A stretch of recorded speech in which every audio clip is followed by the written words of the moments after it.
Guys पहला article जो आज हमें देखना है वो है दिस इज़ वाई। ये हमारा DTE से डाउन टू अर्थ से हमने आर्टिकल लिया है। क्वेश्चन यहाँ से ये बनेगा, ये ऑलरेडी आज के जो आंसर राइटिंग सेशन है, डेली आंसर राइटिंग सेशन है, उसमें ये क्वेश्चन दिया गया है। क्वेश्चन है कि कोविड-19 pandemic has exposed how fragile we are in the face of globalised health emergency. मतलब कि कोविड-19 पैंडमिक ने ये शो कर दिया है कि हम कितने कमज़ोर हैं। अगर कोई ग्लोबलाइज्ड हेल्थ इमरजेंसी हो तो हमारी जो क्षमता है उससे डील करने की काफ़ी कमज़ोर है। तो देखिए, अब ग्लोबलाइज्ड वर्ल्ड में सबसे जो लोकलाइज्ड इमरजेंसी थी ये हमने देखी है। तो एपिडेमिक जो है, पैंडमिक बहुत तेज़ी से बना और बहुत अच्छी लाइन्स हैं ये, ठीक है। एक बार मैं लाइन्स पढ़ के आपको सुना देती हूँ। It is the globalised world's most localised emergency. ये सबसे ज़्यादा लोकलाइज्ड इमरजेंसी है ग्लोबलाइज्ड वर्ल्ड की। एक एपिडेमिक बहुत तेज़ी से हमने पैंडमिक बनते हुए अपनी आंखों के सामने देखा है। और आउटब्रेक के पास जो है नए स्ट्रेन जो कोरोना वायरस के हैं उनको टोटल 70 दिन में बहुत सारे नए स्ट्रेन बन गए, ठीक है। तो हमने देखा टोटल हमारे अब कोरोना वायरस के ऑलमोस्ट 10 स्ट्रेन्स बन चुके हैं। एक स्ट्रेन से शुरू हुआ था और ग्लोबलाइज वर्ल्ड में ये 10 स्ट्रेन के अंदर कन्वर्ट हो गया। और एफर्ट जो है अल्ट्रा लोकल्स हैं, लोकल एफर्ट्स हैं। मतलब कि ये ग्लोबलाइज इमरजेंसी होने के बावजूद डीलिंग जो करनी पड़ रही है वो विलेज लेवल पर, पंचायत लेवल्स पर इसको डील करना पड़ रहा है। तो फिजिकल डिस्टेंसिंग करनी पड़ रही है, 3 फीट होनी चाहिए कम से कम 2 इंडिविजुअल्स के बीच में, जिससे कि ये फर्दर स्प्रेड ना हो। अब लोकल हेल्थ इंफ्रास्ट्रक्चर बहुत तेज़ी से सर्वेलेंस कर रहा है, टेस्टिंग कर रहा है नेबरहुड्स में, और जिससे कि ग्लोबलाइज्ड जो ये इमरजेंसी है वो और तेज़ी से ना फैले। इटली की अगर बात करें तो इटली का जो हेल्थ सिस्टम था बहुत बुरी तरह से ओवरवेल्म हो गया, मतलब बुरी तरह से प्रेशराइज्ड हो गया है। और ये अगर यूरोप में देखें तो इटली का जो हेल्थ सिस्टम था वो सेकेंड बेस्ट था। इसी तरह से यहाँ पे इटली में एक प्रॉब्लम वाली बात ये हुई कि डॉक्टर्स को अपना ये जजमेंट अप्लाई करना पड़ रहा है कि किस पेशेंट को ट्रीट किया जाए और किसको मरने के लिए छोड़ दिया जाए। ज़्यादातर जो कोविड-19 के पेशेंट्स हैं वो ओल्ड हैं और उनको जो है इंटेंसिव केयर की ज़रूरत है, और कोई एडिक्वेट हेल्थ केयर फैसिलिटी या इंफ्रास्ट्रक्चर नहीं है। कंट्री ने इटली की बात की जाए तो उसने जो है फ्यूनरल सर्विसेज को बैन कर दिया है, जिससे कि गैदरिंग्स ना हो। मिलिट्री ट्रांसपोर्ट किया जा रहा था डेड बॉडीज़ का। इसी तरह से अगर हम यूएसए की बात करें तो पूरी तरह से यूएसए में भी इस इमरजेंसी को पहले की तरह नहीं देखा गया है। बहुत जो है ऐसी हेल्थ केयर इमरजेंसी का पहले कभी एक्सपीरियंस नहीं की गई है। अब यहाँ पे अगर यूएसए की बात करें तो यूएसए में जो हेल्थ केयर कॉस्ट है काफ़ी एक्सपेंसिव है। ट्रीटमेंट की जो कॉस्ट है वो 27 मिलियन अमेरिकन्स के पास, जो उनके पास हेल्थ इंश्योरेंस नहीं है, और उनकी ट्रीटमेंट कॉस्ट $35,000 पर पेशेंट आ रही है। इसी तरह से अगर हम उनकी देखें जिनके पास हेल्थ जो इंश्योरेंस है उनके पास भी जो कॉस्ट आ रही है वो 9,763 जो है डॉलर्स की कॉस्ट आ रही है। 10,000 पेशेंट्स ऑलरेडी ट्रीटमेंट में थे, और गवर्नमेंट जो यूएसए के, ये देखिए शुरू का आपकी जो DT का है फर्स्ट एडिटोरियल था, मतलब अप्रैल का फर्स्ट एडिशन है, तो इसलिए उस वक्त कम पेशेंट्स थे। अब ऐसे सिनेरियो में जहाँ पे इटली और यूएसए दो बड़ी कंट्रीज़ बहुत बुरी तरह से ओवरवेल्ड हैं, ऐसे सिनेरियो में लेसर डेवलप्ड कंट्रीज़ के हेल्थ केयर सिस्टम कैसे जो है पैंडमिक से रिएक्ट करेंगे। अब अगर इंडिया की बात करें तो इंडिया में ICMR ने कहा है कि हम अभी स्टेज में नहीं पहुँचे हैं जहाँ पे कम्युनिटी स्प्रेड तेज़ी से पहुँचे। अभी भी हम जो है कम्युनिटी स्प्रेड की फुल कम्युनिटी स्प्रेड वाली स्टेज में नहीं पहुँचे हैं। तो ऐसे में बहुत ज़्यादा जो नंबर्स हैं, हमने देखा कि मिड अप्रैल तक काफ़ी हमारे नंबर्स बढ़ गए हैं। तो ऐसे में जो ऑनगोइंग एफर्ट्स हैं वो इन्फेक्शन को डिले तो कर रहे हैं, बट फिर भी जो है पूरी तरह से स्टॉप नहीं कर पा रहे हैं। इंडिया ने ऑलरेडी बहुत सारी एक्शंस लिए थे, जैसे कि ट्रैवल बैन कर दिया था। अब लॉकडाउन की स्टेज में हैं हम, तो इंडिया ने एक्शंस बहुत तेज़ी से लिए हैं, फिर भी अभी भी हमारे पास खतरा पूरी तरह से है। अब इंडिया की अगर बात करें तो इंडिया में 1.37 बिलियन की पॉपुलेशन है और काफ़ी डेंसिटी ज़्यादा है। तो एक डर हमेशा ये है कि हमारा जो वीक हेल्थ इंफ्रास्ट्रक्चर है वो अगर ये कम्युनिटी स्प्रेड फुल लेवल का हो जाता है तो पैंडमिक को झेल नहीं पाएगा। और UN ट्रेड कॉन्फ्रेंस ने भी कहा था कि इंडिया उन 15 इकनॉमीज़ में से होगी जो सबसे ज़्यादा इम्पैक्ट होगी इस पैंडमिक की वजह से। हमारी देखिए टूरिज़्म और बाकी सर्विसेज और रिटेल सेक्टर, ये सबसे ज़्यादा अफेक्ट होगा, क्योंकि हमने ट्रैवल रिस्ट्रिक्शंस लगाए हुए हैं, हमने जो है लॉकडाउन किया है, मोबिलिटी रिस्ट्रिक्शंस हैं, और हमारी जो 30% इंडिया की वर्कफोर्स है ये इकोनॉमिक लॉसेस को फेस करेगी। उसकी वजह से क्या होगा कि हमारी जो कैपेसिटी होगी हेल्थ एक्सपेंडिचर को बियर करने की वो भी रिड्यूस हो जाएगी। इंडिया की तरह अगर हम अफ्रीका की बात करें तो ये सेकेंडरी हॉटस्पॉट है। सेकेंडरी हॉटस्पॉट मतलब यहाँ पे इन्फेक्शन शुरू नहीं हुए थे, यहाँ पे इन्फेक्शन इम्पोर्टेड हैं, कहीं और से इन्फेक्शंस यहाँ आए हैं। तो अफ्रीका में भी इम्पोर्टेड इन्फेक्शंस है, तो ये सेकेंडरी हॉटस्पॉट है। और अफ्रीका कॉन्टिनेंट के पास 1 बिलियन से ऊपर पॉपुलेशन है और बहुत ही ज़्यादा under developed health care infrastructure है। तो इंडिया की तरह अफ्रीका में भी वायरस बहुत तेज़ी से फैल रहा है और काफ़ी अनडिटेक्टेड भी है, क्योंकि अफ्रीका में जो टेस्टिंग है उस पर बहुत ज़्यादा प्रॉब्लम्स हैं। ऑलमोस्ट 30 कंट्रीज़ जो अफ्रीका की हैं वहाँ पे ट्रैवल रेस्ट्रिक्शंस हैं चाइना को लेकर के, और बाकी कंट्रीज़ के साथ भी उन्होंने ट्रैवल रेस्ट्रिक्शंस लगाई हुई हैं। चाइना अफ्रीका का सबसे बड़ा ट्रेडिंग पार्टनर है, इसी वजह से जो एयर ट्रैफिक था चाइना और अफ्रीका में वो ज़्यादा था। इसी वजह से जो इम्पोर्टेड जो आपके डिजीज़ रही अफ्रीका के अंदर वो काफ़ी तेज़ी से बढ़ गई। WHO ने अफ्रीकन कंट्रीज से कहा था कि वो पैंडेमिक प्रिपेयर्डनेस अपने पास जारी रखें। ये इबोला के टाइम ही उनको कह दिया गया था, और ये भी कहा गया था WHO के द्वारा कि आप अपने हेल्थ केयर सिस्टम को अफोर्डेबल बनाइए, और ये नई स्ट्रैटेजी डॉक्यूमेंट में आपके पास होना चाहिए। पैंडेमिक प्रिपेयर्डनेस के लिए कहा गया था कि आप कम से कम $2.5 से $3.5 पर हर पर्सन के लिए आपको पास स्ट्रैटेजी रहनी चाहिए। ये चीज़ इबोला के टाइम अफ्रीका को WHO ने बोली थी। अब देखिए पैंडेमिक्स का ये लाइन बहुत इंपॉर्टेंट है। पैंडेमिक्स क्या होता है, ये काफ़ी डिसरप्टिव होते हैं, बहुत चीज़ों को बहुत गड़बड़ कर देते हैं। अगर कोई मॉडरेटली सीवियर पैंडेमिक भी होगा ना, वो पूरी तरह से ग्लोबल इकोनॉमिक इम्पैक्ट उसका बहुत ज़्यादा हो जाता है, और ये $500 बिलियन के आसपास इसका ग्लोबल इकोनॉमिक इम्पैक्ट पड़ जाता है। ऑलमोस्ट इसको अगर हम ट्रांसलेट करें इनकम में, तो 0.6% ग्लोबल इनकम एक मॉडरेट पैंडेमिक की होती है। अब यहाँ पे अगर हम कोविड की बात करें, तो कोविड मॉडरेट ना होकर के काफ़ी सीवियर पैंडेमिक है। तो सीवियर पैंडेमिक होने की वजह से इसका जो एस्टिमेट आएगा वो काफ़ी ज़्यादा होगा। और कॉस्ट जो प्रिपेयर्डनेस की होती है, अगर आप देखेंगे, ये जब पैंडेमिक हो गया तो $500 बिलियन हमारी जो है इफेक्ट पड़ेगा। पर अगर हम प्रिपेयर्डनेस स्ट्रैटेजी बनाएं तो हमारी जो टोटल कॉस्ट आएगी वर्ल्ड की, वो केवल $4.5 बिलियन आएगी। और इसको अगर हम पर पर्सन ट्रांसलेट करते हैं तो $1 से कम पर पर्सन की आएगी। तो ज़्यादातर कंट्रीज़ ने क्या किया कि उन्होंने जो है ग्लोबल प्रिपेयर्डनेस नहीं की, और इसी वजह से जो उनका इंफ्रास्ट्रक्चर है वो इस पैंडेमिक के क्राइसिस को मिटिगेट करने के लिए, ख़त्म करने के लिए प्रिपेयर्ड नहीं है। तो इसीलिए पैंडेमिक प्रिपेयर्डनेस स्ट्रैटेजी जो है डॉक्यूमेंट WHO ने अफ्रीका को बना के दिया था, और ये बाकी कंट्रीज़ में भी यूज़ होना चाहिए। अब देखिए हेल्थ सिस्टम चाहे फ्रेजाइल भी हो, कंट्रीज़ के पास सर्वेलेंस है, और वो जो है हेल्थ वर्कर्स को एनेबल कर सकते हैं कि वो डिटेक्ट कर सकें इन्फेक्शन को। चाइना से के एक्सपीरियंस से ये पता चलता है कि जो भी केसेस हैं उसमें से 81% जो केसेस हैं वो माइल्ड होते हैं, 14% केसेस सीवियर होते हैं, और 5% केसेस क्रिटिकल हैं। तो टोटल हमें जो हॉस्पिटलाइजेशन चाहिए वो 14+5 19% की हॉस्पिटलाइजेशन चाहिए। ऐसे में जो हमारी मिटिगेशन स्ट्रैटेजी होनी चाहिए वो भी 19% को डील करके कम से कम होनी चाहिए, उतनी कैपेसिटी हमें रखनी है। अब हम देखते हैं कि कितना लॉस आएगा।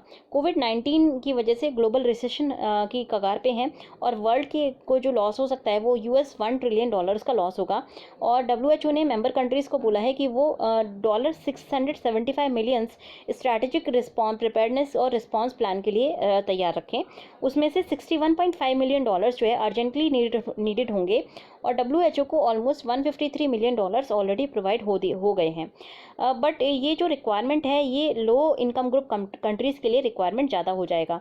अब देखिए ये एक चीज़ अनुमान ये लगाया जा रहा है कि शायद कोविड जो है कोल्डर कंट्रीज़ में ज़्यादा तेज़ी से थ्राइव करता है, और हॉटर एटमॉस्फेयर में इसका जो इम्पैक्ट होगा वो थोड़ा सा माइल्ड होगा। तो इसका मतलब ये है कि प्रिपेयर्डनेस जो मोस्ट अफ्रीकन कंट्रीज़ की है वो अभी टेस्ट होगी, उनकी अभी टेस्टिंग नहीं हो पाई है, और जब इनके सीजन्स जो है थोड़े से कोल्ड हो जाएंगे तब इसकी टेस्टिंग की जाएगी कि इन्फेक्शंस दोबारा तो नहीं बढ़ रहे हैं। तो एक चीज़ हम ये सीख गए हैं कि वायरस की कोई लिमिट्स नहीं है, और ये हमारी जो है ग्लोबलाइज्ड वायरस है। एक कनेक्टेड वर्ल्ड में वायरस बहुत तेज़ी से फैलने की क्षमता रखता है, तो इसीलिए प्रिपेयर्डनेस एक सबसे अच्छी मिटिगेशन स्ट्रैटेजी हो सकती है। अब कुछ कर्व्स की हम बात करेंगे, बहुत इंपॉर्टेंट है ये, और ये काफ़ी न्यूज़ में भी है। पहली जो कर्व है वो एक्सपोनेंशियल कर्व है। एक्सपोनेंशियल कर्व का मतलब ये वर्स्ट केस सिनेरियो होता है जहाँ पर जो वायरस है बहुत अनकंट्रोलेबली फैल रहा है और एक्सपोनेंशियली जो है ग्रो कर रहा है। जैसे कि मान लीजिए एक पर्सन सिक था, उसने 2 पर्सन को इन्फेक्ट किया एक दिन में, तो टोटल 16,000 केसेस हो जाएंगे 14 दिन में। तो इसको हम एक्सपोनेंशियल कर्व कहेंगे। इस कर्व में ये देखिए ये आपकी एक्सपोनेंशियल कर्व होगी। शुरू में बहुत कम केसेस थे, अचानक से केसेस बहुत तेज़ी से पीक कर गए, तो ये हमारी जो कर्व होगी ये एक्सपोनेंशियल कर्व होगी। दूसरी जो कर्व होती है वो होती है आपकी फ्लैटन दी कर्व। फ्लैटन दी कर्व मतलब ये हमने जो है इतनी ऊंची ना करके इसको थोड़ा सा हमने फ्लैट कर दिया है, तो जो मूवमेंट होगा वो थोड़ा सा हमारा धीरे होगा। अब देखिए कोई वैक्सीन नहीं है और कोई मेडिसिन नहीं है इसको ट्रीट करने की, तो हमारे पास सिर्फ क्या है, डायग्नोज कर सकते हैं, और हमारे पास दूसरी स्ट्रैटेजी है कि हमें कर्व को फ्लैटन करना है। तो कर्व को फ्लैटन करने का मतलब ये है कि हमें इन्फेक्शन रेट को रिड्यूस करना है कलेक्टिव एक्शन के थ्रू, जैसे कि सोशल डिस्टेंसिंग हो गई, और जिससे कि पूरे पॉपुलेशन में जो टोटल इन्फेक्शन रेट है वो रिड्यूस हो जाए। तो इसके लिए हमें हाउस होल्ड क्वारंटाइनिंग करनी होगी, जैसे कि अभी चल रहा है इंडिया के अंदर। स्कूल और यूनिवर्सिटीज़ क्लोज हो जाती हैं और जो नंबर ऑफ़ पीपल हैं वो थोड़े से फ्लैटर हो जाएंगे, मतलब number of people infected, number of infections थोड़े से कम हो जाते हैं, तो इसको कहा जाता है फ्लैटन दी कर्व। साइन कर्व का मतलब होता है ये पीरियोडिक कर्व होती है, मतलब कि कुछ टाइम इसमें जो है इन्फेक्शंस अभी कम है, फिर बढ़ गए, फिर थोड़े दिन के बाद कम हो गए, फिर दोबारा से बढ़ गए, तो इसको हम जो है साइन कर्व बोलते हैं। तो ये हमारी साइन कर्व है, ये हमारी फ्लैट कर्व है, और ये हमारी एक्सपोनेंशियल कर्व है। नेक्स्ट आर्टिकल जो हमें देखना है वो है गोइंग दी होम। ये हमारा इंडियन एक्सप्रेस से लिया गया है आर्टिकल, और सेंटर का डिसीजन जहाँ पे माइग्रेंट्स को घर वापस करने की अनुमति दे दी गई है, ये काफ़ी वेलकम है, बट उनकी सेफ्टी और डिग्निटी ये स्टेट की रिस्पॉन्सिबिलिटी होनी चाहिए। तो ऑलमोस्ट 40 डेज़ हो चुके हैं अब हमारे जो है टोटल क्वारंटाइन को। 40 दिन से माइग्रेंट वर्कर्स जो है फंसे हुए हैं अलग अलग पार्ट्स में कंट्री के, और उनका जो इंटर स्टेट मूवमेंट है वो रेस्ट्रिक्टेड था। ऐसे में घर की याद में ये लोग जो है पैदल जर्नीज़ पे चले गए थे और कोशिश की थी कि ये लोग घर पहुंच जाएं। अब इन्होंने जो है 5 वीक्स जो निकाले हैं काफ़ी ओवर क्राउडेड शेल्टर्स में, जिनको स्टेट गवर्नमेंट ने बनाया था। उसके अलावा सिविल सोसाइटी ग्रुप या एम्प्लॉयर्स के भरोसे ये लोग इन्होंने अपना वक्त काटा है इन 5 हफ्तों का।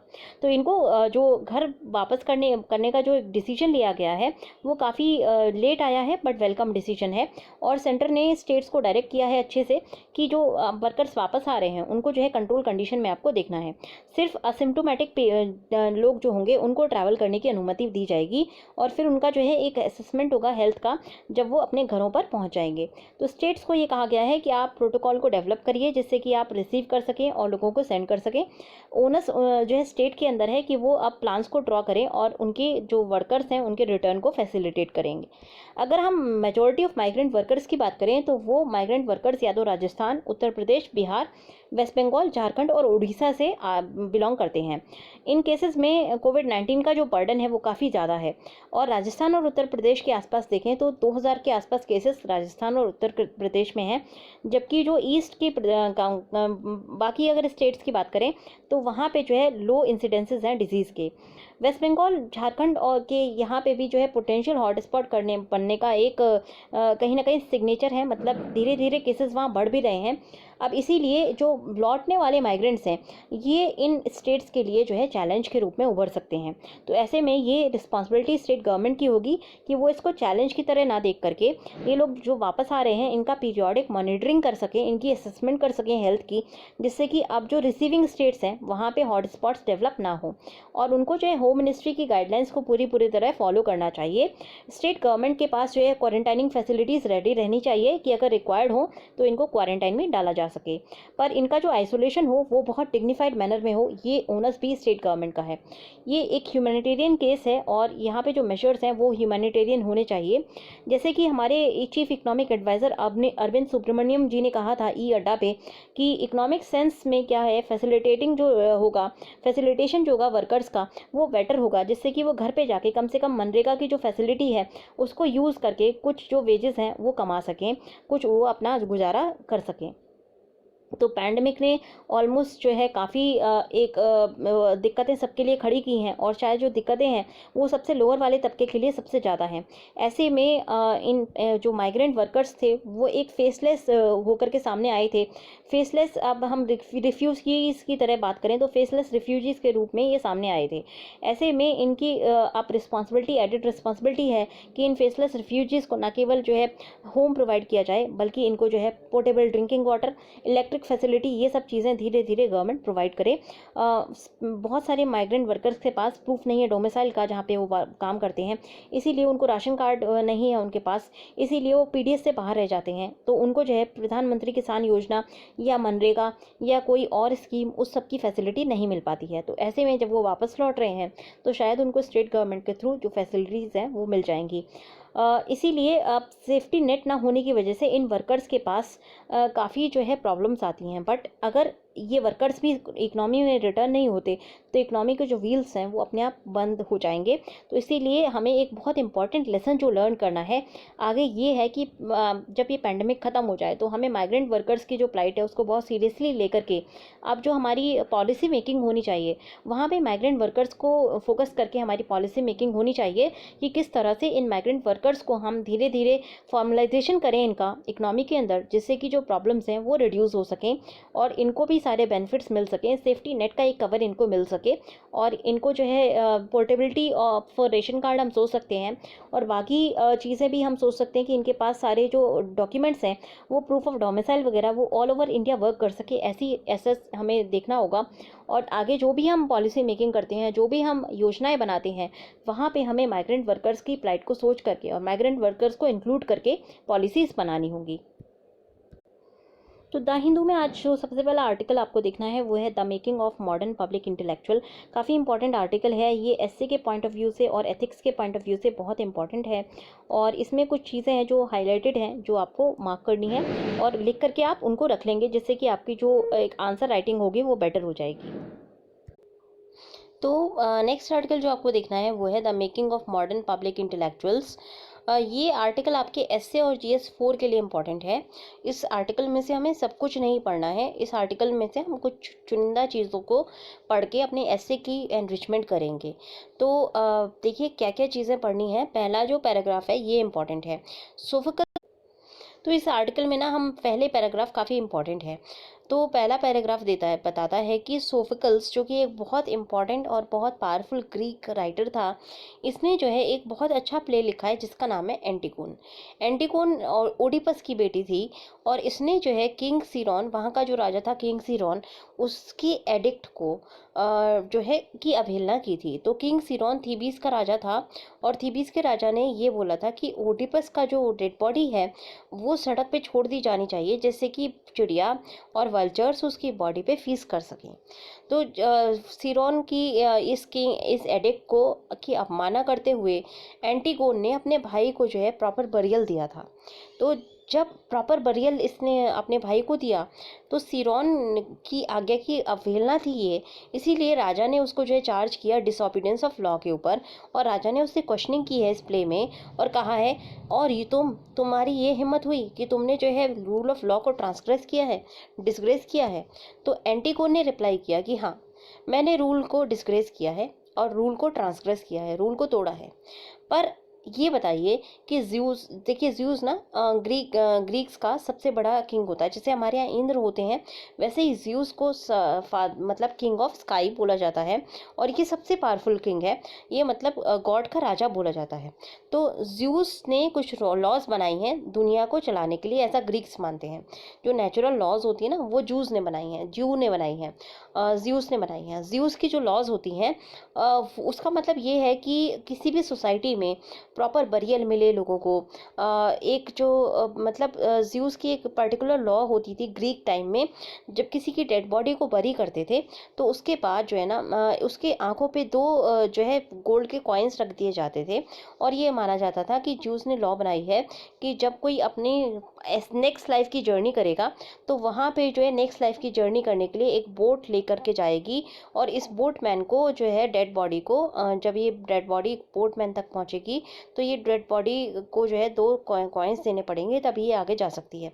मतलब यहाँ से नेक्स्ट वर्ल्ड की जर्नी के लिए हमारे पास गोल्ड कॉइन्स होने चाहिए, तभी हमें नेक्स्ट वर्ल्ड की जर्नी हम कर पाएंगे। जैसे हम हिंदुइज्म में बोलते हैं आकाश और फिर हम बोलते हैं स्वर्ग या स्वर्गलोक, तो अगर स्वर्गलोक में जाना है तो द्वारपाल को हमें ये 2 सिक्के देने होंगे, ऐसा जो है ग्रीक फिलॉसफी में माना जाता था। तो इसीलिए, और ये जो लॉ थी ये ज़ूस ने बनाई थी, तो इसलिए जो है प्रॉपर बरियल वहाँ किया जाता था बॉडीज़ का, और बॉडीज़ के बरियल के साथ साथ उनकी बॉडीज़ पे सिक्के गोल्ड कॉइन्स भी रखे जाते थे। तो अब एंटीगोन ने कहा कि हाँ, देखिए जो लॉ तुमने बनाई है ना, ये ज़ू की लॉ नहीं है, ये गॉड की लॉ नहीं है, और ये लॉ जो है ये हमारे बीच में, जैसे मैं हूँ एक इंडिविजुअल हूँ, ऐसे ही आप हो, एक पर्सन हो, ह्यूमन बीइंग हो, और आपने ये लॉ पब्लिश की है, भगवान ने कोई लॉ पब्लिश नहीं की है। मैं तो जस्टिस से चलती हूँ, और जस्टिस मुझे भगवान ने दिया है, और उनकी डिक्री को मैं ज़्यादा मानती हूँ। तो आपकी कोई भी लॉ हो, वो भगवान की, आपकी जो रिटन लॉ है वो भगवान की अनरिटन लॉ को नहीं तोड़ सकती है, इसीलिए मैंने ये आपकी लॉ तोड़ी थी और भगवान की लॉ को माना था। तो एंटीगोन ने ये आर्टिकुलेट किया कि फंडामेंटल और क्या होना चाहिए जस्ट लॉ का। जस्ट लॉ हमेशा जो होती है उसके अंदर, एक कोई भी लॉ हो उसके अंदर फंडामेंटली क्या होना चाहिए, वो जस्ट होनी चाहिए। अगर लॉ जस्ट नहीं है तो वो लॉ का कोई फ़ायदा नहीं है। लॉ की जो अथॉरिटी आती है वो उसकी मॉरलिटी से आती है। अगर कोई लॉ इमॉरल है तो वो लॉ जो है अथॉरिटेटिव नहीं होती, और लोग डेफिनेटली उसको तोड़ेंगे। उसकी लेजिटिमेसी जो है अनक्वेश्चनेबल नहीं होगी अगर लॉ जो है आपकी जस्टिफाइड नहीं होगी। इसका मतलब ये हुआ कि कोई आर्बिट्ररी लॉ बनाए, कोई उल्टी सीधी लॉ बनाए। फॉर एग्जांपल, आपको कोई बोल दे कि आपको बाल ही नहीं काटने हैं, तो ये उल्टी पुल्टी लॉ हो गई। तो इस तरह की अगर लॉ बनाते हो तो ये लेजिटिमेट लॉ नहीं है, क्योंकि इसके पास कोई मॉरल अथॉरिटी नहीं है।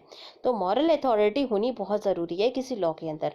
तो ये आपके लिए बहुत इंपॉर्टेंट है। कोई भी देखिए आर्टिकल्स लॉ ऐसे जो है लॉ के बेस पे आ सकता है, वहाँ पे ये आप एग्जांपल दे सकते हैं, ये अपना पॉइंट प्रूव करने के लिए कि लॉ हमेशा जस्टिफाइड होनी चाहिए। तो इसको आप अच्छे से एक बार देख लीजिएगा। अगेन अगर हम बात करें, थोड़ा सा आगे हम बढ़ें, तो हम देखेंगे कि हमारे मॉडर्न टाइम्स में महात्मा गांधी जी ने भी लॉ के लिए यही कहा था कि जब उनको, आपको पता होगा जब चंपारण सत्याग्रह हुआ था, तब लॉ ये थी कि महात्मा गांधी जी को मना किया गया था कि वो इस टेरिटरी में ना आए। महात्मा गांधी जी ने लॉ को डिफाई किया था, और जब उनकी जो है ट्रायल हुआ था और जज ने उनसे पहला क्वेश्चन पूछा कि क्या आपको मालूम है कि आपने लॉ तोड़ी है, तो जज ने महात्मा गांधी जी ने साफ साफ कहा था कि हाँ, मुझे मालूम है कि मैंने लॉ तोड़ी है, पर आपकी जो लॉ है वो रिस्पेक्ट नहीं करती है। आपकी जो लॉ है वो तभी बाइंडिंग होगी जब वो एथिकल होगी, और क्योंकि आपकी लॉ एथिकल नहीं है इसीलिए वो मेरे लिए बाइंडिंग नहीं है, मॉरल लॉ नहीं है, इसीलिए मैं उसको नहीं मानता। और जब तक आपकी लॉ जो है मॉरल नहीं होगी तब तक मैं लॉ तोड़ता रहूँगा। तो मैं दोषी हूँ, इसलिए मुझे सज़ा दे दो, क्योंकि मैंने आपकी लॉ तोड़ी है, आप मुझे सज़ा दे दो, बट आपकी लॉ जो है इमॉरल थी इसीलिए मैंने तोड़ी है। तो ये चीज़ जो है महात्मा गांधी ने क्लियरली, अब जो है जज के सामने एक बहुत बड़ा मॉरल क्वेश्चन शुरू खड़ा हो गया था। इससे पहले क्या था कि कोई भी अगर आदमी ट्रायल के लिए आता था जज के सामने, और जज जब उससे पूछता था कि क्या आपने लॉ तोड़ी है, तो सीधे सीधे लोग मना कर देते थे या माफ़ी मांग लेते थे, और बात वहीं ख़त्म हो जाती थी या उनको सजा दे दी जाती थी। बट यहाँ पे पहली बार जज के सामने एक ऐसा इंसिडेंस आया था कि एक छोटा सा आदमी, छोटे कद का आदमी, और जो है पॉलिटिकल सिनेरियो में ज़्यादा फेमस भी नहीं था, उसने साफ साफ जो है न केवल ये भी माना कि उसने लॉ तोड़ी है, पर साथ साथ ये भी रीज़न दिया, और वो भी ओपन कोर्ट में ये डीलिंग चल रही थी कि हाँ, मैंने लॉ इसलिए तोड़ी क्योंकि आपकी लॉ एथिकल नहीं थी। तो ये जो है सबसे बड़ी चीज़ क्या होती है कि किसी भी लॉ के अंदर एथिक्स होने चाहिए। अगर लॉ एथिकल नहीं होती, लॉ के अंदर पब्लिक एथिक्स नहीं होते, तो लॉ लेजिटिमेट नहीं मानी जाती है, लोग उसको तोड़ सकते हैं। तो इसी तरह से डेमोक्रेटिक रजीम में भी एथिक्स क्या होनी चाहिए कि हमें अपना सिटीजन्स का जो राइट टू डिसेंट है उसको अपहोल्ड करना चाहिए। अब देखिए इसमें बहुत सारे एग्जांपल्स दिए हुए हैं कि कैसे राइट टू डिसेंट को स्ट्राइफल किया जा रहा है। अब ये थोड़ा सा पॉलिटिकल यहाँ से चला जाता है। आप एग्जांपल ले सकते हैं आनंद तेलतुम्बिले का, गौतम नवलेखा का, इन सब का जो है एग्जांपल ले सकते हैं कि ये इनको इंटेलेक्चुअल्स हैं और इन्होंने जो है डिसएग्री किया था, तो इनको जो है जेल में डाल दिया गया था। तो ये आप एग्जांपल ले सकते हैं। मुझे ये सब बहुत पॉलिटिकल लगा, इसलिए मैं बहुत ज़्यादा डिटेल में इनको नहीं देख रही हूँ अब, क्योंकि और ये हमें पॉलिटिकल चीज़ें लिखनी भी नहीं है आंसर राइटिंग में, क्योंकि आपको नहीं पता कि कौन आपका आंसर चेक कर रहा है। तो इसलिए बेटर ये होगा कि कुछ भी कंट्रोवर्शियल ना लिख के आप उन चीज़ों को लिखें जो फैक्ट बेस्ड है। अब यहाँ से देखिए, सोफिस्टिकेटेड सोसाइटीज़ में हमेशा इंटेलेक्चुअल्स का रेस्पेक्ट होना चाहिए, क्योंकि इंटेलेक्चुअल्स क्या होते हैं, ये हिस्टोरिकली इन्फॉर्म्ड इन्वेस्टिगेशंस करते हैं, इंटरप्रिटेशन करते हैं चीज़ों का, क्रिटिक और प्रिस्क्रिप्शन देते हैं, मतलब कुछ गलत है तो ये भी बताते हैं कि किस तरह से हम अपनी इकोनॉमी को या सोसाइटी को सही कर सकते हैं। ये बहुत इंटीग्रल होते हैं डेमोक्रेटिक पॉलिटिक्स में, क्योंकि सेल्फ क्रिटिक अगर नहीं होगी, अगर अपनी आप खुद की क्रिटिसिज्म नहीं करोगे तो आप इम्प्रूव भी नहीं कर सकते। तो क्रिटिसिज्म बहुत ज़रूरी है, और पॉलिटिक्स में क्रिटिसिज्म अगर डेमोक्रेसी में होती है तो डेमोक्रेटिक सेटअप बहुत स्ट्रांग हो जाता है। तो पॉलिटिक्स जो है रूल्स को इस्टेब्लिश करती है, जिससे बहुत तरह के ट्रांजेक्शन जो है सोसाइटी के गवर्न होते हैं। तो ये खुद ही, क्योंकि जो पॉलिटी की अगर बात करें तो हमारी गवर्नमेंट खुद रूल्स को बना रही है। अब ये नेचुरल जस्टिस के खिलाफ है कि गवर्नमेंट ही डिफेंडेंट हो, गवर्नमेंट ही जज हो और गवर्नमेंट ही ज्यूरी हो, तो ऐसे में नेचुरल जस्टिस नहीं हो पाएगा। जैसे पॉलिटिक्स को एरिस्टोटल ने कहा है कि ये मास्टर साइंस है, मतलब सबसे बड़ी साइंस है, ये बाकी सभी साइंस के लिए पॉलिटिक्स की साइंस होना इम्पॉर्टेंट है। ये चीज़ इसलिए कही थी क्योंकि एरिस्टोटल का ये मानना था कि पॉलिटिकल एक्टिविटी में क्रिटिसिज्म होता है और क्रिटिसिज्म से ही प्रोग्रेस हो सकती है। हम अगर इंडिया की बात करें तो वैदिक सोसाइटी में भी शास्त्रार्थ होते थे, जहाँ पे एक जो लर्न पर्सन है, एक इंटेलेक्चुअल है, वो दूसरे इंटेलेक्चुअल का जो है थॉट प्रोसेस को चैलेंज करता था। और वो जो शास्त्रार्थ होते थे उसके बाद लास्ट में एक जो है अच्छा क्रिटिसिज्म बेस्ड एक बेटर फिलॉसफी आगे इमर्ज होके आती थी, जो सोसाइटी को एनरिच करती थी और कल्चरली और एक जो आपका इकोनॉमिकली है या डेमोक्रेटिकली है वो स्ट्रेंथन करती थी सोसाइटी को। तो क्रिटिसिज्म काफ़ी इंपॉर्टेंट है, क्रिटिसिज्म से हम ग्रो करते हैं, क्रिटिसिज्म जो है ग्रोथ के लिए काफ़ी इंपॉर्टेंट है।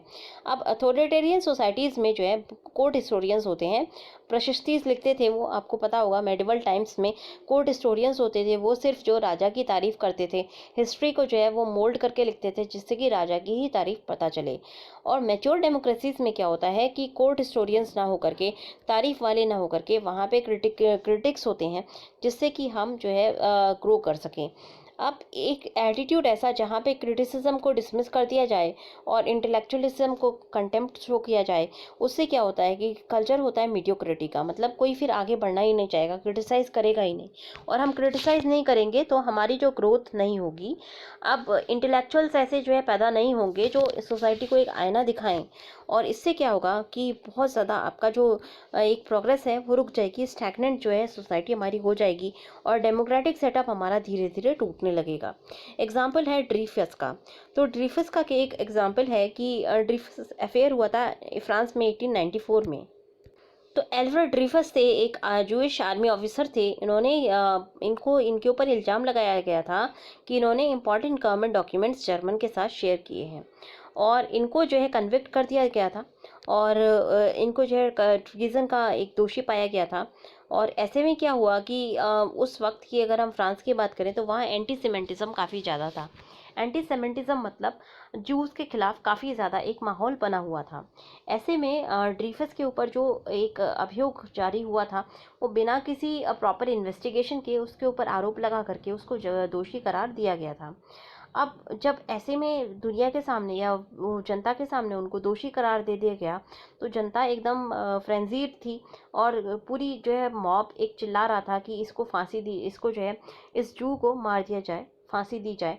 और बहुत ज़्यादा एटमॉस्फेयर चार्ज था, मॉब मेंटालिटी रूल कर रही थी, और जो थोड़ी बहुत जो समझदार लोगों की जो वॉइसेस थी वो इस हल्ले में ड्राउन हो गई थी।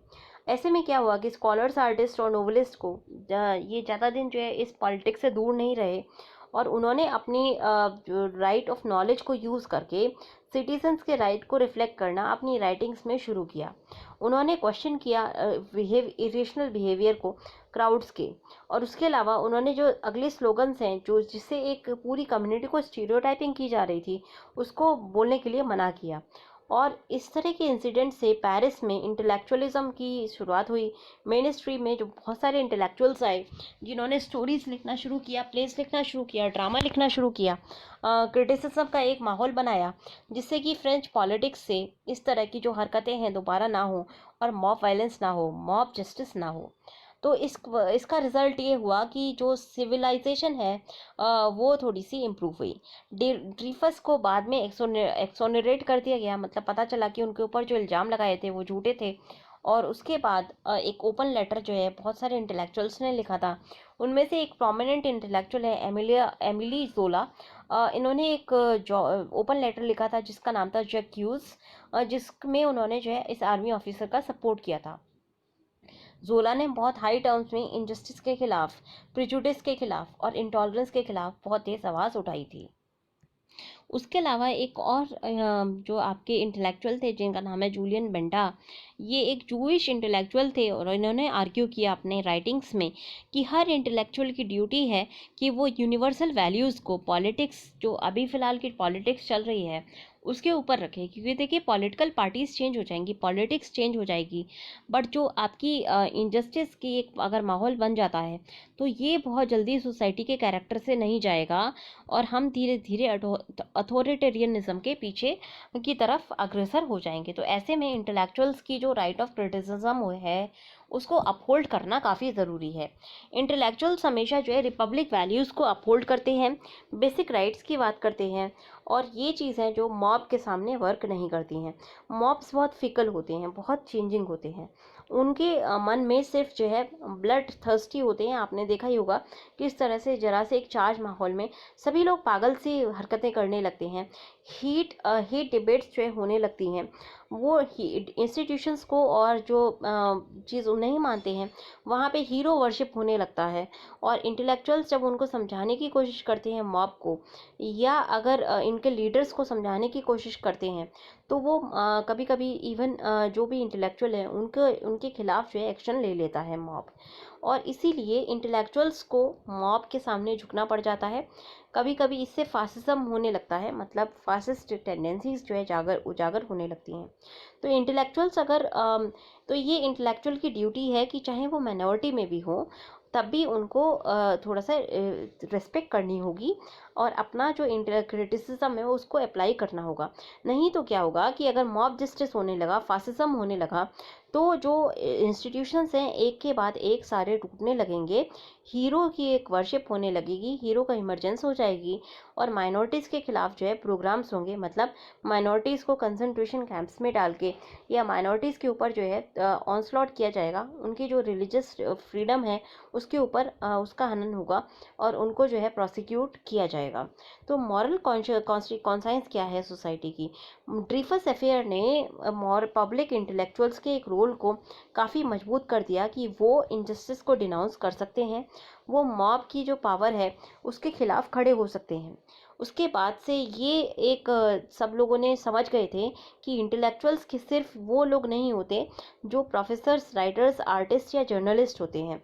ये अपनी ऑक्यूपेशन से ज़्यादा ये इस चीज़ पे डिपेंड करता है कि कोई इंटेलेक्चुअल है कि नहीं, कि वो जब इनजस्टिस उसके सामने हो रहा है तब वो क्या करता है। तब हमें पता है, अगर वो एक्शन लेता है और इस एक्शन के खिलाफ खड़ा होता है तभी हम उसको कह सकते हैं कि हाँ वो एक इंटेलेक्चुअल है।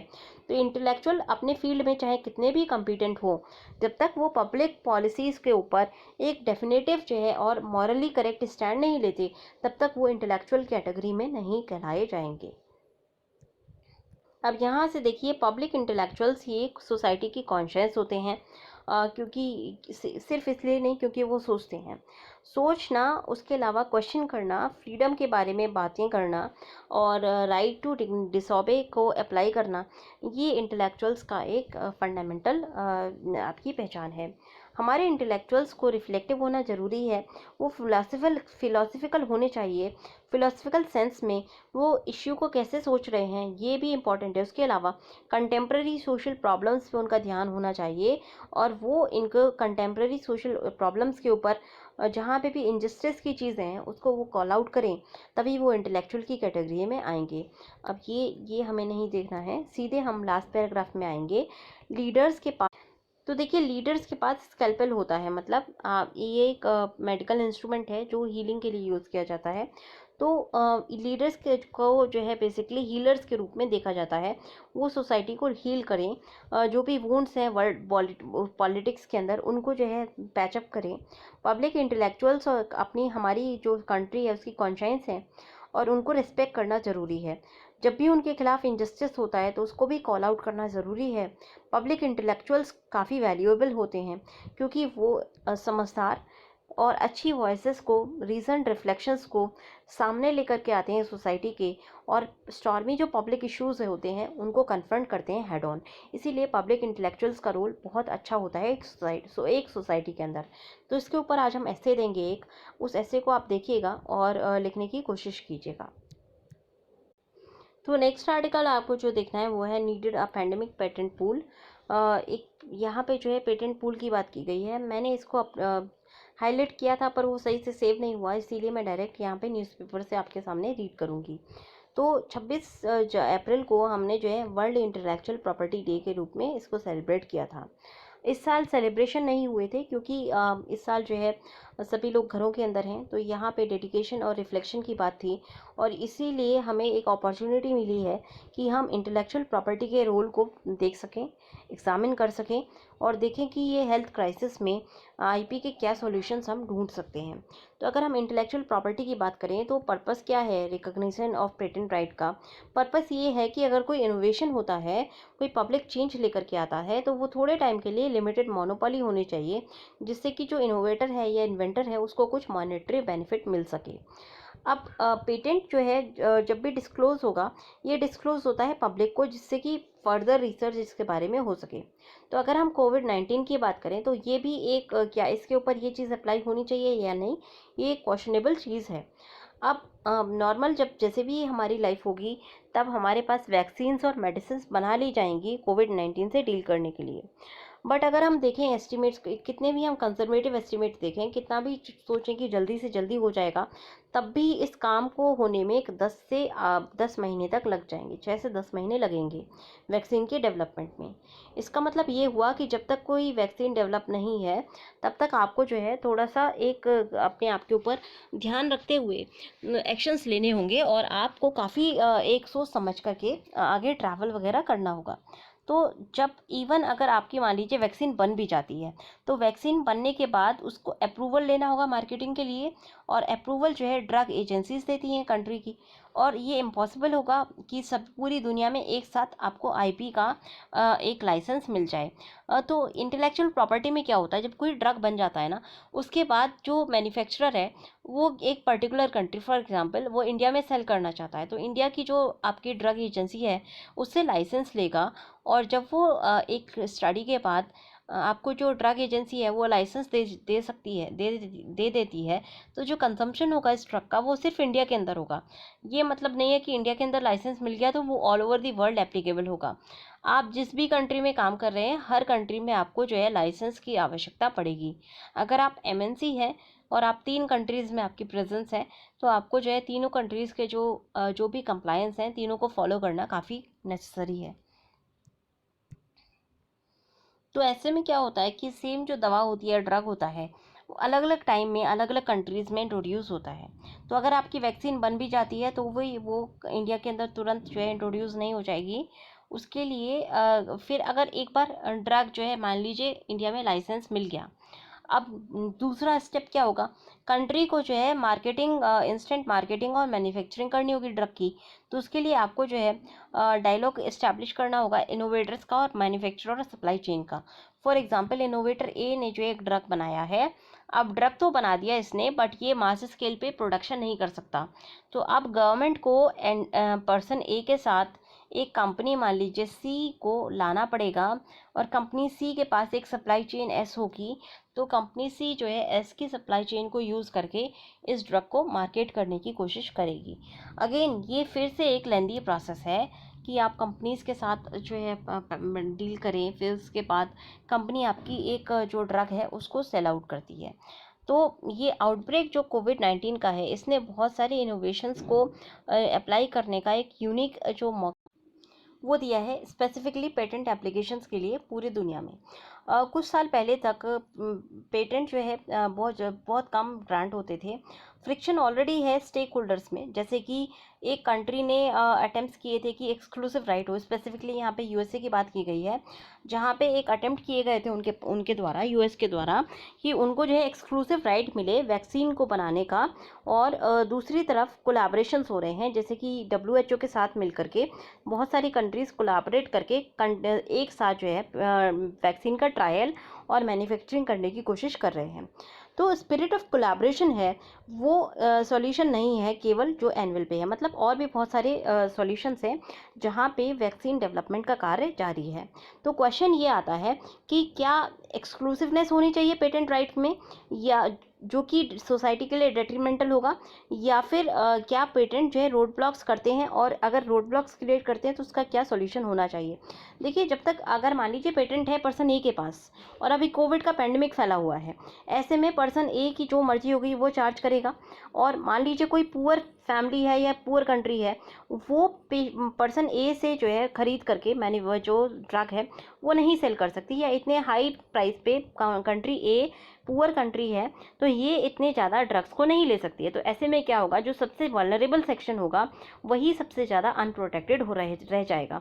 तो ऐसे में एक बहुत बड़ा क्वेश्चन होता है कि क्या पेटेंट राइट से जो एक्सक्लूसिव पेटेंट राइट होते हैं, क्या ये हमारी सोसाइटी के लिए डेट्रीमेंटल हैं, और क्या ये जो रोड ब्लॉक क्रिएट करते हैं, और अगर ये रोड ब्लॉक क्रिएट करते हैं डेट्रीमेंटल हैं, तो सॉल्यूशन क्या होना चाहिए। तो देखिए, पेंडेमिक्स के टाइम पे एक डिसरप्टिव सॉल्यूशन आना चाहिए, मतलब ऐसा सॉल्यूशन जो पहले कभी ना सोचा गया हो और जो बहुत जो रिवॉल्यूशनरी सॉल्यूशन हो और सारे क्वेश्चंस को एक साथ सॉल्व कर सके। गवर्नमेंट्स और इंटरनेशनल ऑर्गेनाइजेशन, इनको जो है एक पेज में आना पड़ेगा, कंसेंसस पे आना पड़ेगा, और इस पे आने के लिए ऑलरेडी सिस्टम तैयार है। जैसे डब्ल्यूएचओ ऑलरेडी तैयार है, यहाँ पे ऑलरेडी कोलैबोरेशन में बातें चल रही हैं, तो कोलैबोरेशन ऑलरेडी है। अब ऐसे में अगर प्रोक्रेस्टिनेशन करते हैं आप कि नहीं ये चीज़ें बाद में देखेंगे, तो ये डिज़ास्ट्रस हो सकती हैं। तो इसीलिए हमें हिंड्रेंसेस को मतलब हिंड्रेंसेस को कम करना होगा। एक्सक्लूसिविटी के जो क्लेम्स होते हैं उनको हटाना होगा, क्योंकि अगर आप एक्सक्लूसिव कहते हैं कि सिर्फ ए को ही राइट मिलेगा या बी को ही राइट मिलेगा, ऐसे में जो टोटल सोसाइटी है और टोटल ह्यूमैनिटी की जो लड़ाई है पैंडेमिक से, वो थोड़ी सी मजबूती कम उसकी हो जाएगी। तो कंट्रीज़ को, कॉरपोरेशंस को, इंटरनेशनल ऑर्गेनाइजेशन को एक साथ कोलैबोरेट करके काम करना होगा, और इससे न केवल बेनिफिट पेशेंट का होगा पर पूरी विश्व का होगा। अगर पेटेंट ओनर्स एक तरह के एक्सक्लूसिव राइट्स लेकर के आते हैं तो वो खुद के ऊपर ही इम्पेडिमेंट्स लाएंगे, क्योंकि उन्हीं का जो पूल होगा दवाई को बेचने का, वो पूल कम हो जाएगा। और अगर पेटेंट ओनर्स जो है इम्पेडिमेंट्स लेकर के आते हैं पेटेंट राइट की वजह से, तो उससे क्या होगा कि वर्ल्ड जो है उनके पेटेंट्स से घृणा करने लगेगी। और ऐसे में जो सिचुएशन होगी आईपी ओनर्स की, वो चाहे कितने भी हो, मतलब चाहे वो कितने भी सही हो, कि क्योंकि वो देखिए मेहनत कर रहे हैं। हम लोग जब अपने घरों में हैं वो रिसर्चेस कर रहे हैं, तो उनका हक बनता है कि वो इंटेलेक्चुअल प्रॉपर्टी से कुछ गेन कर सकें। पर अगर वो एक्सक्लूसिव राइट लेते हैं तो इससे क्या होगा कि लोग उनको पसंद नहीं करेंगे, और इससे सोसाइटी का एज अ होल बेनिफिट नहीं होगा। ट्रिप्स के अंदर अगर हम देखें तो बहुत सारे टूल्स हैं जहाँ पे कंपलसरी लाइसेंसिंग होती है, और जहाँ पे जो है मेडिसिन का एक्सेस सबको मिल जाता है। अब ट्रिप्स के बियॉन्ड जो सोसाइटीज़ की लॉ हैं उनको भी रिस्पेक्ट करना ज़रूरी है। सोसाइटी को भी ये रिस्पेक्ट करना ज़रूरी है कि इनोवेशन के लिए आपको जो है थोड़ा सा कोई extra benefit intellectual property owners को देना पड़ता है। तो इसीलिए एक ऐसा फ्रेमवर्क डेवलप करना चाहिए जहाँ पे न केवल सोसाइटी के राइट्स को बेनिफिट मिले, बल्कि जो इंटेलेक्चुअल प्रॉपर्टी ओनर है उसको भी थोड़ा सा बेनिफिट मिले। ये हमें बीच की सिचुएशन देखनी है, मिडिल सॉल्यूशन हमें देखना है। तो एक अच्छा जो सॉल्यूशन यहाँ पे दिया गया है वो है पेटेंट पूल का। तो ये पेटेंट पूल का मतलब क्या होता है कि जितने भी जो भी मतलब ये एग्रीगेशन होता है, कोलैबोरेट करके सारी जो पेटेंट बनाने वाले लोग हैं, जो भी आपके इंटेलेक्चुअल ओनर्स हैं, प्रॉपर्टी राइट्स जो भी बना रहे हैं, वो एक साथ रिसर्च करें और एक साथ जो है प्रोडक्ट की इन्फॉर्मेशन को, इनोवेटिव प्रोडक्ट की इन्फॉर्मेशन को एक साथ डिसेमिनेट करें। मतलब एक सेंट्रलाइज अथॉरिटी हो जो सभी इन्फॉर्मेशन को डिसेमिनेट करेगी और एक पेटेंट का पूल जनरेट करेगी, मतलब डेटाबेस जैसा जनरेट करेगी। अब ये जो पेटेंट का पूल होगा ये एग्रीगेट करेगा सारे पेटेंट्स को, और ये ही जो पेटेंट पूल है ये एडमिनिस्टर करेगा और लाइसेंसिंग करेगा पेटेंट्स की जो किसी पर्टिकुलर एरिया ऑफ टेक्नोलॉजी से रिलेटेड है। फॉर एग्जांपल हम एक पेटेंट पूल बना सकते हैं आपका मेडिसिन के लिए, एक अलग पेटेंट पूल होगा आपका सॉफ्टवेयर के लिए, एक अलग पेटेंट पूल हो गया मान लीजिए आपका क्रिएटिव आर्ट्स के लिए। तो ये जो मेडिसिन वाला है वो मेडिसिन के एक्सक्लूसिव पेटेंट्स ग्रांट करे, जो आपका जो क्रिएटिव आर्ट वाला है तो वो क्रिएटिव आर्ट के पेटेंट्स ग्रांट करे। तो इससे क्या फ़ायदा होगा कि ये जो पेटेंट पूल्स होंगे ये एक सेंट्रलाइज एजेंसी के द्वारा मैनेज किए जाएंगे, और इस पेटेंट पूल के अंदर जो भी जितने भी पेटेंट्स हैं वो आसानी से अवेलेबल करा दिए जाएंगे लाइसेंसिंग के लिए। तो इस तरह से ये जो पूल है ये रॉयल्टी रेट्स को पब्लिश कर देंगे। फॉर एग्जांपल ये पब्लिश कर देंगे कि मेडिसिन का जो रेट है वो 10% है।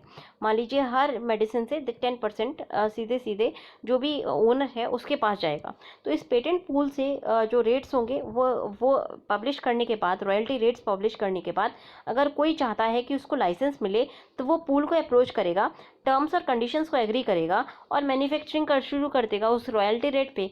तो इससे क्या होगा, फ़ायदा ये होगा कि प्रोडक्ट्स आसानी से सेल किया जा सकता है, और ऐसे पूल्स में एसेंशियल जो पेटेंट्स होते हैं टेलीकॉम से रिलेटेड हो गए या डिजिटल इनोवेशन से रिलेटेड हो गए, वो आसानी से पूरे विश्व के सामने और पूरी जो सोसाइटी है उसके सामने पहुंच पाएंगे। उसके अलावा जो आपका पेटेंट होल्डर है उसको भी कंटिन्यूसली रॉयल्टी मिलती रहेगी। और ये न केवल क्योंकि ये सेंट्रल एजेंसी है और यहाँ पे रेट्स पब्लिश्ड हैं, पब्लिक डोमेन में है। अब कोई मैन्युफैक्चरर चाहता है कि इसको पेटेंट मिल जाए तो ये टर्म्स एंड कंडीशन पे एग्री करेगा, रॉयल्टी के बेसिस पे रॉयल्टी देने लगेगा आईपी इंटेलेक्चुअल प्रॉपर्टी के होल्डर को।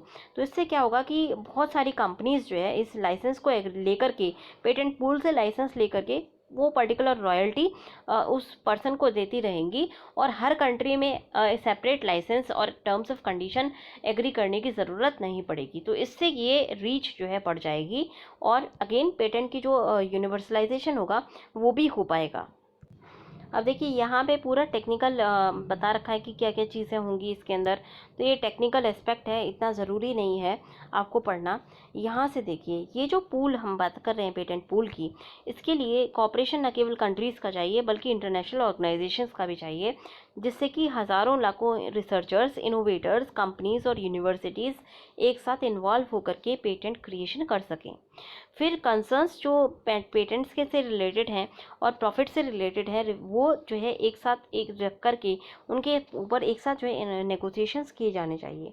अब अगर पेंडेमिक की बात करते हैं तो पेंडेमिक एक क्राइसिस है, और इस क्राइसिस के लिए क्विक पेटेंट्स का मिलना ज़रूरी है, और सभी कंट्रीज़ में जल्दी से जल्दी पेटेंट्स मिलें, ये ज़रूरत है, ये नीड ऑफ द आवर है।